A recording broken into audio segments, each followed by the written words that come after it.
हर हर महादेव दोस्तों, केदारनाथ धाम की कथा एवं रहस्य जो भी पूरा सुनता है उसके जन्मों जन्मों के पाप मिट जाते हैं और भगवान शिव सदा उसे निरोगी और स्वस्थ रहने का आशीर्वाद देते हैं।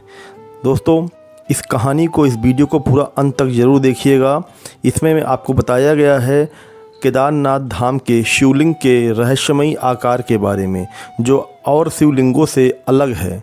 केदारनाथ धाम में जो शिवलिंग स्थापित है उसे किसी मनुष्य द्वारा निर्माण नहीं किया गया है, वह धरती से प्रकट हुआ है और जिसका आकार एक बैल के कुंवर की तरह है। चलिए दोस्तों, वीडियो को शुरू करते हैं और जानते हैं इस रहस्यमयी शिवलिंग के आकार के बारे में जो पंच केदारनाथ में स्थित है। और केदारनाथ को पंच केदारनाथ क्यों कहा गया, इसकी भी कहानी इसी वीडियो में छुपी हुई है। वीडियो को अंत तक जरूर देखिएगा और वीडियो अच्छी लगे तो वीडियो को लाइक कर दीजिएगा। चैनल पे पहली बार आए हैं तो चैनल को सब्सक्राइब जरूर कर दीजिएगा। 12 ज्योतिर्लिंगों में से एक है केदारनाथ धाम का यह ज्योतिर्लिंग। इसे 11वें ज्योतिर्लिंग के रूप में भी जाना जाता है। उत्तराखंड में हिमालय पर्वत की गोद में केदारनाथ मंदिर 12 ज्योतिर्लिंगों में शामिल होने के साथ साथ 4 धाम और पंच केदारनाथ में से भी एक है। यहाँ की प्रतिकूल जलवायु के कारण यह मंदिर अप्रैल से नवंबर माह के मध्य में ही दर्शन के लिए खुलता है।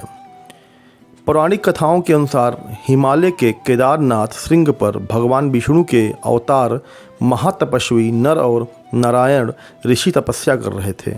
उनकी आराधना से प्रसन्न होकर भगवान शिव प्रकट हुए और ज्योतिर्लिंग के रूप में सदा वास करने का वर प्रदान किया।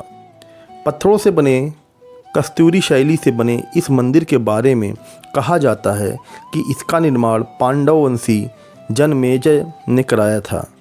यहाँ स्थित स्वयंभू शिवलिंग अति प्राचीन है। केदारनाथ हिमालय के केदार पर्वत पर स्थित है। केदारनाथ धाम और मंदिर तीनों तरफ पहाड़ों से घिरा है। एक तरफ है करीब 22,000 फीट ऊंचा केदारनाथ, दूसरी तरफ है 21,600 फुट ऊंचा खर्चकुंड और तीसरी तरफ है 22,700 फुट ऊंचा भरतकुंड नाम का पहाड़।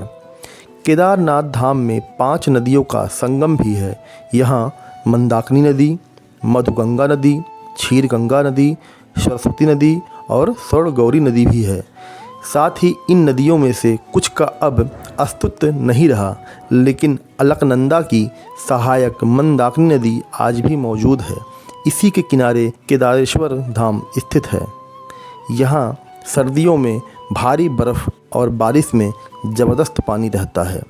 समुद्र तल से केदारनाथ धाम 3584 मीटर की ऊंचाई पर स्थित है। यह मंदिर 6 फीट ऊंचे चौकोर चबूतरे पर बना हुआ है। मंदिर में मुख्य भाग मंडप और गर्भगृह के चारों ओर परिक्रमा पथ है। 12 प्रांगण में नदी बैल भगवान शिव के वाहन के रूप में विराजमान है, जिनकी श्रद्धालु पूजा भी करते हैं।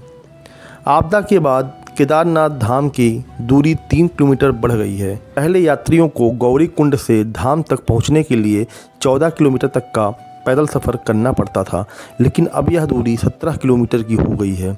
कुछ यात्री घोड़े और खच्चर पर बैठकर भी यात्रा करते हैं। महाभारत युद्ध में विजय पाने के बाद पांडवों को ऐसा लगा कि उन्होंने अपने भाइयों की हत्या की है और अब उन्हें इस पाप का प्रायश्चित करना चाहिए। साथ ही इस पाप से मुक्त होने के उपाय सोचना चाहिए।